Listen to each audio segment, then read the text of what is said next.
Without any further ado, let me introduce Mr. Joe Frassica. He is the Vice President and Chief Medical and Chief Technology Officer of Phillips Healthcare. He's also a medical doctor, even though he's not wearing his regular white gown today. And he's here to tell us about innovations occurring in the emerging medtech landscape from the perspective of Philips, who is a member company of ILP. Stage is yours. Thank you. Thanks for inviting me. So I thought since we're new neighbors, I should introduce you to Phillips Research. Phillips Research has recently moved to Cambridge, and we're sort of diving headfirst into the ecosystem. Just so a little bit of background, Phillips Research started in 1914. Still one of the largest private research organizations in the world, 1,700 PhD researchers and clinicians with 50 nationalities, more than one patent per scientist per year. I think that's low. Usually our scientists are filing patents 2 or 3 at a time. 130,000 patents we manage in our patent portfolio every year. And we have presence in Europe, North America, China, India, satellites in Brazil and Africa. So as part of my introduction, I'm bound by contract to show you a little bit of propaganda, and this is a short video. I promise it's only a couple of minutes about Phillips Research. We all live for that flash of inspiration, that sudden realization, when all the dots join together. Some call this the light bulb moment. At Phillips Research, we've had quite a few of them over the years.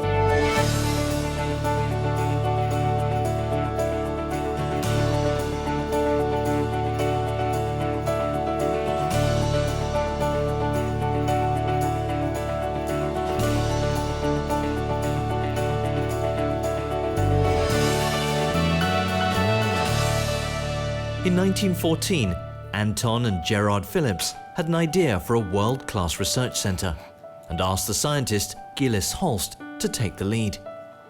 It was a place to gather the best innovative minds and give them the freedom to push the boundaries of technical possibility.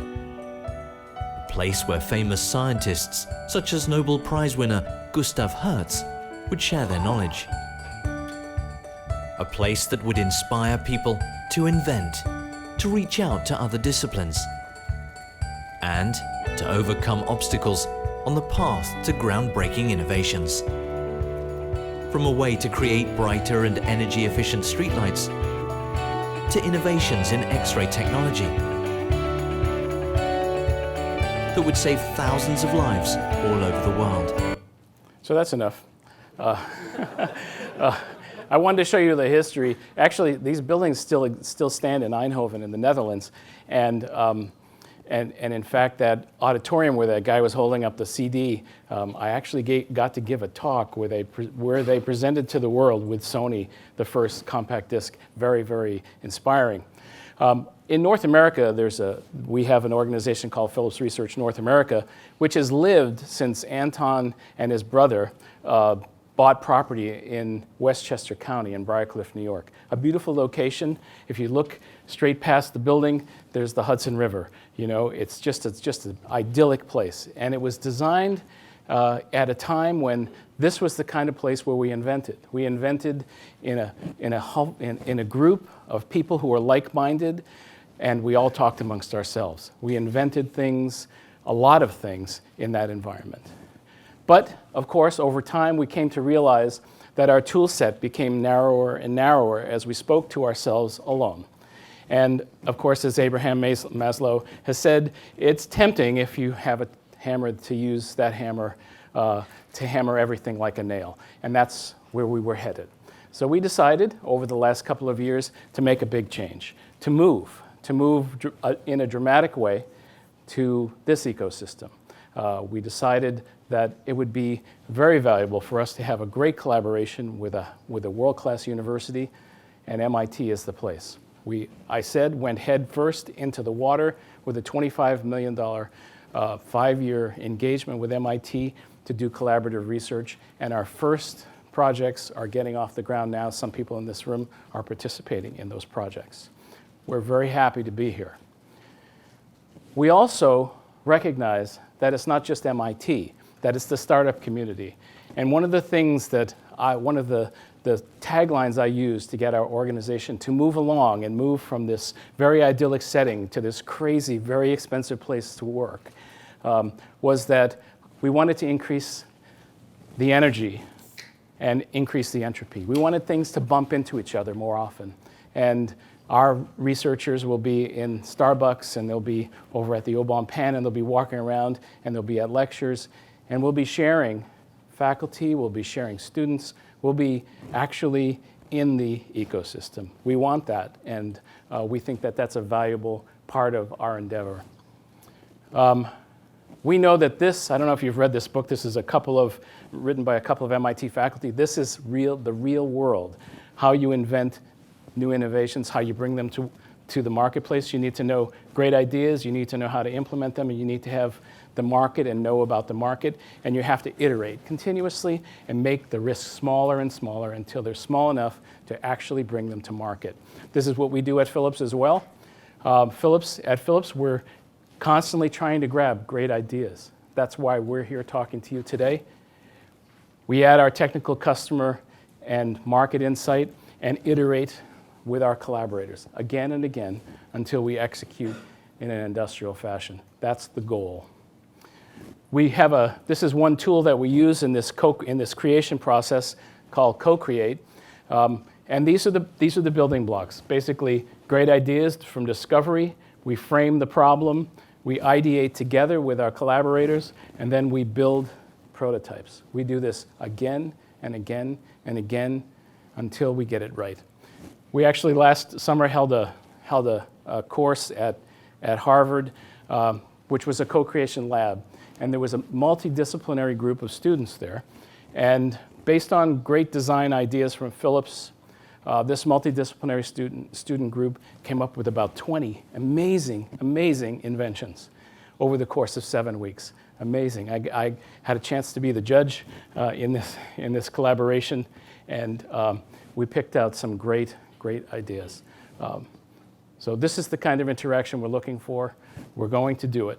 I'm going to give you one example of how we've co-created with a partner outside of this particular geography, but an example of what we've done and what we intend to do in the future. We partnered with Mayo Clinic 3 years ago and obtained a CMS grant to study the use of decision support in the intensive care unit. The goal was to improve care and save $80 million in CMS money over the course of 3 years. What we brought to the table was Mayo Clinic had this application they built for their own institution. Great clinical knowledge, great application, but it was not portable, could not go anywhere. We brought to the table our technology stack, a cloud-based informatics system, cloud-based interface engine that would allow us to take data, do real-time calculations, send them back to the site, and give clinicians the advice they need at the right time. And then we had another partner to watch us and make sure that we were doing the right things. This is our technology stack, basically interface engine, calculations engine, and data warehouse. This is what Mayo Clinic brought, their clinical knowledge. We ported this to our system and took the AWARE, or the user interface from the Mayo Clinic, and created a new system. This system now, after this 3-year collaboration, this year will be on the market. We've taken, again, our technology stack, our collaborators' knowledge, and our collaborators' knowledge about how to interact with clinicians, and turned it into a product. 3 years, start to finish. And this is actually the view, one of the views of the product. All of these icons driven by clinical knowledge from the Mayo Clinic. So clinicians said, you know, when the creatinine is a certain level, this should turn yellow. If the patient's on a ventilator, that's what I want to see. I want to see lungs. That makes me know that the patient's on a mechanical ventilator. So this user interface, designed by our co-collaborators. And of course, we measure the outcomes. We expect that we're going to save a fair amount of money for CMS in the course of these 3 years, decreasing the cost of hospitalization and the cost of the use of expensive resources like red blood cells. Again, a societal positive, a positive way to interact with our collaborators, and one of those things that we think is a model for how we'd like to interact with the startup community as well. And that's all I have to say. Thank you for your time, and if there's any questions, if there's a second, we can answer questions.